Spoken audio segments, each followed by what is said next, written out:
ઉના પ્રાંત અધિકારીને આવેદનપત્ર ગીરગઢડા તાલુકાના મોહબ્બતપરા ગામે ગૌચરની જમીનમાં થયેલ દબાણ બાબતે આવેદનપત્ર આપવામાં આવ્યું।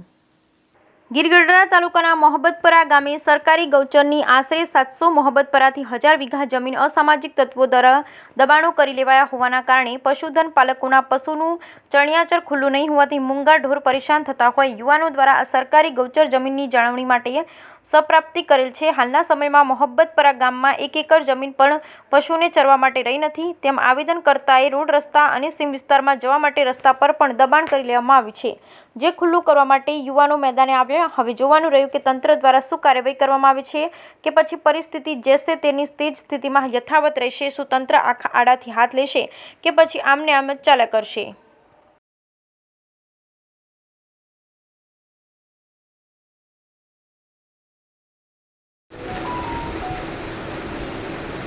હવે તાત્કાલિક અને ધારા ધોરણો કામ લઈ લીધું।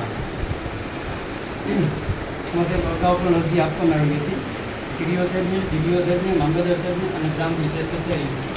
તો આમાંથી અધિકારીઓમાં કોઈ પણ પ્રકારનું ધ્યાન આપવામાં આવેલું નથી અને જવાબમાં કોઈ પણ વસ્તુ આપવામાં આવેલી નથી।